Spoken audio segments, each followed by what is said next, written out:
Hey everyone, welcome to my YouTube channel Miss Psyched. I am Pavni, a second year student at Delhi University pursuing English honors as majors and psychology as minor.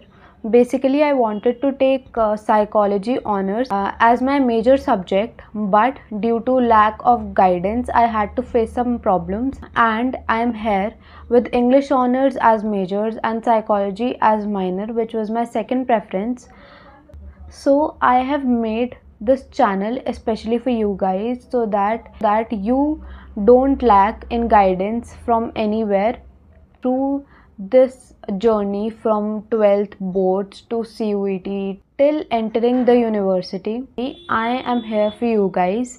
So basically I am making this video because बहुत सारे comments आए थे मेरे पास regarding when to start studying or when to start preparing for CUET 2026 because I know 12th में आप लोगों के boards भी हैं and then you have CUET, ज़्यादा टाइम भी नहीं है दोनों में. So let's begin with the video. First of all एक छोटा सा गेम खेलते हैं आप लोगों का डाउट अच्छे से दूर करने के लिए, ठीक है. And don't worry, bye the end of this video you will be clear about all the things, कैसे स्टार्ट करनी है प्रिपरेशन, कब करनी है, everything. So don't worry, just watch the video till the end. So let's begin with the game. तो हमारे पास दो sentence है जिसमें से एक सेंटेंस मिथ है और एक सेंटेंस ट्रूथ है, ठीक है. फर्स्ट सेंटेंस इज CUET की तैयारी बोर्ड्स के बाद करनी चाहिए. सेकेंड सेंटेंस इज CUET की तैयारी बोर्ड्स के साथ साथ करनी चाहिए. Let me know in the comments आप लोगों को क्या लगता है कि कौन सा मिथ है और कौन सा ट्रूथ है. Okay, so let me answer this. CUET की तैयारी हमें बोर्ड्स के बाद करनी चाहिए. This is a myth statement. And CUET की तैयारी हमें बोर्ड्स के साथ साथ करनी चाहिए. That is a truth statement. But अब आप लोग ये सोच रहे होंगे कि हम बोर्ड्स के साथ साथ कैसे प्रिपेयर करें CUET को भी. तो let me explain everything clearly to you. तो सबसे पहले ये सोचो कि अगर हम CUET की तैयारी बोर्ड्स के बाद करते हैं तो हमारे पास कितना टाइम बचता है. 1 से 1.5 महीना, राइट. बिकॉज अप्रैल में हमारे बोर्ड्स ख़त्म होते हैं जनरली. उसके बाद CUET कब स्टार्ट होते हैं? मोस्टली मिड में और by the end of the May, ठीक है. तो हमारे पास 1 से 1.5 महीना ही बचता है. ओके, उसके बाद सेकेंड पॉइंट, अब अभी इस वीडियो के बाद इंग्लिश और GT का सिलेबस खोल के देखना and then you will see कि कितना वास्ट सिलेबस है. इंग्लिश का syllabus is not that literature part you are studying in class 12th right now. वो जो 2 बुक्स आप इंग्लिश में पढ़ रहे हो वैसा कुछ भी नहीं है, उसमें से नहीं आएगा CUET. और अगर कोई GT का एग्ज़ाम दे रहा है which is GAT now, general test और जनरल एप्टीट्यूड टेस्ट, अगर कोई वो एग्ज़ाम दे रहा है तो आप उसका सिलेबस उठा के देखो, उसका सिलेबस कितना वास्ट है. आप लोग 1 महीने में इन दोनों चीज़ों का सिलेबस तो डेफिनेटली नहीं कर पाओगे, ठीक है. Now moving on to the third point. Boards की तैयारी कर रहे होते हो तो एक बहुत प्रेशर सा क्रिएट हो जाता है, राइट. धीरे धीरे प्रेशर बढ़ता रहता है और उसके बाद जैसे ही एग्ज़ाम्स आ जाते हैं और फिर जैसे ही एग्ज़ाम्स आपके होने लग जाते हैं तो प्रेशर धीरे धीरे कम भी होता रहता है. अगर किसी ने नोटिस किया हो तो, और अगर किसी को ऐसा फील हुआ हो तो प्लीज़ नीचे कमेंट्स में बताना. जैसे आप एग्ज़ाम्स दे रहे हो, बोर्ड्स के एग्ज़ाम्स दे रहे हो, तो आपको ऐसा लगेगा कि यार अब 3 एग्ज़ाम्स हो गए, 4 हो गए, एक लास्ट बचा है. तो आपका माइंड भी उसी तरीके से प्रिपेयर होता रहता है, ठीक है.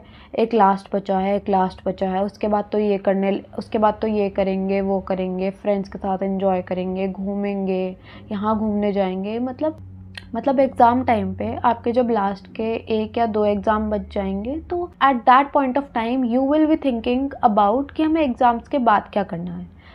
और फिर धीरे धीरे माइंड एक कंफर्ट स्टेट में आने लग जाता है. तो एग्ज़ाम्स के बाद माइंड एक कंफर्ट स्टेट में आने लग जाता है जिसकी वजह से बहुत सारे बच्चे अपना बहुत सारा टाइम वेस्ट कर देते हैं. कुछ सोचते हैं कि चलो 1-2 दिन एंजॉय कर लेते हैं बिकॉज़ अभी इतना टेंशन था बोर्ड्स का और ये सब चीज़ें, तो 1-2 दिन एंजॉय कर लेते हैं फिर पढ़ने लग जाते हैं. और कुछ स्टूडेंट रिलैक्स करने का टाइम बोल बोल के 10-15 दिन वेस्ट कर देते हैं. अब आप सोचो, आपके पास ऑलरेडी नियरली 1 मंथ है CUET की तैयारी के लिए और उसमें से भी आप 10 to 15 डेज़ वेस्ट कर रहे हो, तो आई डोंट थिंक आपके पास कुछ टाइम बचता है, राइट. तो इसीलिए मैं बोल रही हूँ कि अपनी CUET की तैयारी बोर्ड्स के साथ साथ करो, ठीक है. अब बहुत सारे बच्चों को ये सुनने के बाद थोड़ा स्ट्रेस हो गया होगा कि बोर्ड्स के साथ साथ सीयूईटी की तैयारी कैसे करें, मतलब 2 एग्ज़ाम्स की तैयारी कैसे करें। तो उसको भी मैं क्लियर कर देती हूँ, don't worry. Okay, so first let's talk about the domains. Domains में जो आपका सीयूईटी का सिलेबस है मोस्टली 12th का सिलेबस ही है, राइट। कुछ सब्जेक्ट्स में तो बिल्कुल सेम ही है, 12th का सिलेबस ही सीयूईटी का सिलेबस है। कुछ सब्जेक्ट्स में 12th के सिलेबस के अलावा थोड़ा एक्स्ट्रा भी है सीयूईटी के सिलेबस में। तो हमें करना क्या है, हमें 12th की जैसे हम प्रिपरेशन करते जा रहे हैं हमें वैसे ही करनी है। हमें एक एक टॉपिक थॉरली पढ़ना है, और फिर जैसे हम क्वेश्चन आंसर्स कर रहे हैं वैसे हमें क्वेश्चन आंसर्स भी कर रहे हैं, वैसे ही हमें क्वेश्चन आंसर्स भी करने हैं। इससे हमारा कॉन्सेप्ट क्लियर होगा, राइट। कॉन्सेप्ट क्लियर हो जाएगा। Second part is practising MCQ. आपको कुछ नहीं करना है, बस एक एक टॉपिक आप करते जा रहे हो, उस टॉपिक में से खुद से कुछ एमसीक्यू निकालने की कोशिश करो। जैसे अंडरलाइन कर लो कि ये लाइन इम्पॉर्टेंट है, ये 1 मार्कर में आ सकती है, ये सीयूईटी के एमसीक्यू में आ सकती है। उसके बाद टॉपिक करने के बाद आप ज़्यादा नहीं, बस 10 to 15 एमसीक्यू उठाओ, उसको प्रैक्टिस करो। देखो 10 to 15 एमसीक्यू करने में कितना टाइम लगता है, आप ये सोचो। ज़्यादा टाइम तो बिल्कुल भी नहीं लगता है। और ऐसे ही टॉपिक वाइज बस करते रहो, आपको कुछ भी एक्स्ट्रा नहीं करना है। आप 12th के लिए पढ़ रहे हो, आपको बस उतना ही करना है। थोड़े से एक्स्ट्रा एफर्ट करने हैं, वो आपको एमसीक्यू प्रैक्टिस में करने हैं, दैट इज़ इट, ठीक है। Now let's talk about 2 subjects जिसमें सीयूईटी के सिलेबस में 12th के सिलेबस से थोड़ा एक्स्ट्रा सिलेबस आ रहा है, ठीक है। तो उसको हम संडे सैटरडे या फिर जब भी हमारे पास ज़्यादा टाइम होगा उसमें हम कवर करने की कोशिश करेंगे, ठीक है। थोड़ा एक्स्ट्रा टाइम देना है, 2-3 घंटे, और वो जो एडिड टॉपिक्स हैं उनको कवर कर लेना है, ठीक है। ऐसे थोड़ा थोड़ा टाइम देके अगर तुम अभी से भी अपनी सीयूईटी के प्रिपरेशन कर लोगे तो ट्रस्ट मी सीयूईटी के टाइम तक तुम बाकी सब बच्चों से बहुत आगे होगे, ठीक है, प्रिपरेशन वाइज। क्योंकि कुछ बच्चे बोर्ड्स के बाद शुरू करते हैं, तो प्लीज़ ये गलती मत करना, ठीक है। अब मैं आपको एक छोटी सी चीज़ बताती हूँ, और छोटी सी चीज़ है बट बहुत सीरियस है, तो प्लीज़ थोड़ा ध्यान से सुनना। अगर आप अब इस टाइम पे किसी से भी पूछोगे ना, अपने फ्रेंड से कि यार तूने सीयूईटी की तैयारी करनी शुरू कर दी क्या, तो चाहे तुम्हें वो बताएं या नहीं बताएं, उन्होंने 12th के स्टार्टिंग से ही सीयूईटी की तैयारी करनी शुरू कर दी है, ट्रस्ट मी। और 1-2% तो ऐसे भी होंगे जो क्लास 11th से कोचिंग लेते आ रहे हैं।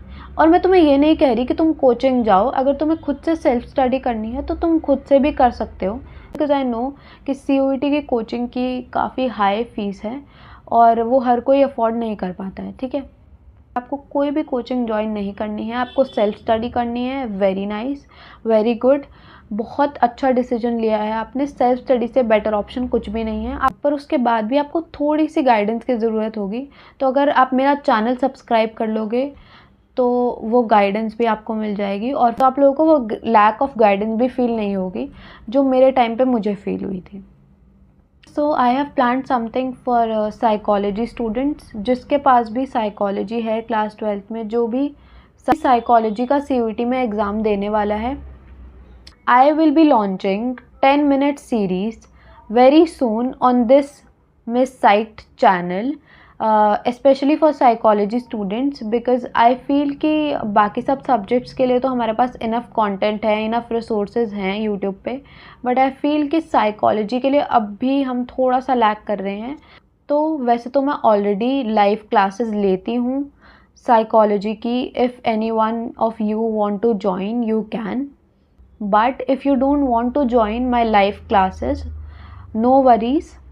इसीलिए I have planned to launch this series for free of cost on YouTube. इसमें मैं आपको 10 मिनट्स में टॉपिक वाइज हम जितने भी MCQs कर पाएंगे उतने MCQs करने हैं। बस वो 10 मिनट में से 1 मिनट भी मिस मत करना, बिकॉज देखो मैंने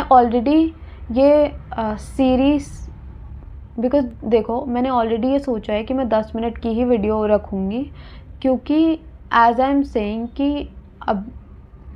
क्योंकि आई नो कि आपको बोर्ड्स के साथ साथ सीयूईटी की प्रिपरेशन करनी है। तो उस 10 मिनट में भी अगर आप कुछ काम कर रहे हो या वीडियो को स्किप कर करके देख रहे हो, के बीच में से क्वेश्चन स्किप हो जाएंगे, और हर एक क्वेश्चन इम्पॉर्टेंट है।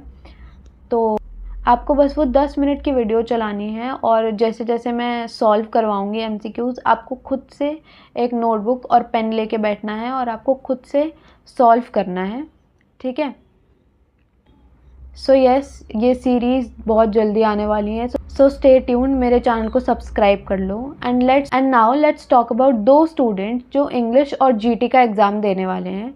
देखो, इंग्लिश और जीटी, जैसे मैंने स्टार्टिंग में ही बोल दिया था, आप लोग इन दोनों ही सब्जेक्ट्स की तैयारी बोर्ड्स के बाद नहीं कर सकते हो, बिकॉज़ एक महीने में इन दोनों ही सब्जेक्ट्स की तैयारी बिल्कुल नहीं हो पाएगी, ट्रस्ट मी। तो इस दोनों के लिए ही आप लोगों को थोड़ा सा एक्स्ट्रा टाइम देना पड़ेगा। सैटरडे संडे बैठो और इंग्लिश और जीटी कोई भी एक सब्जेक्ट उठाओ और उसको और एक एक टॉपिक को कंप्लीट करते रहो, ठीक है। आई नो आप लोगों के प्री बोर्ड्स भी हैं और उससे पहले भी कुछ स्कूल के एग्ज़ाम्स होंगे, बट ट्रस्ट मी, CUET बहुत इंपॉर्टेंट है। आगे आपका फ्यूचर CUET पे ही डिपेंड करता है। एंड एज आई सेड कि मुझे मेरी प्रेफरेंस नहीं मिली, तो आई डोंट वांट कि मेरे किसी भी स्टूडेंट को, तो आई जेन्युइनली डोंट वांट कि कोई भी ऐसा स्टूडेंट जो मेरी वीडियो को देख रहा है वो अपनी आई डोंट वांट कि कोई भी ऐसा स्टूडेंट जो मेरी वीडियो को देख रहा है उसे आगे जाके 3 या 4 साल यूनिवर्सिटी में सफ़र करना पड़े। ट्रस्ट मी, ये CUET बहुत इंपॉर्टेंट है। आई नो 12th भी इम्पॉर्टेंट है, बिकॉज उसी से आपके कॉन्सेप्ट क्लियर होंगे, राइट। बट अगर अभी स्टार्ट नहीं किया CUET के लिए तो बाद में आप बहुत लेट हो जाओगे। ट्रस्ट मी, अभी आपके पास बहुत टाइम है, तो अभी से स्टार्ट कर दो CUET 2026 के लिए पढ़ना। एंड फॉलो मी इसी तरह की गाइडेंस के लिए। और अगर आपको अब भी कुछ भी डाउट है तो प्लीज़ नीचे कमेंट कर लो, I will answer all your queries. Thank you so much इस वीडियो को यहाँ तक देखने के लिए। अगर अभी तक अपनी CUET की प्रिपरेशन किसी ने भी स्टार्ट नहीं की है तो आज से ही स्टार्ट कर दो और नीचे कमेंट में Day 1 लिख के जाओ। Best of luck.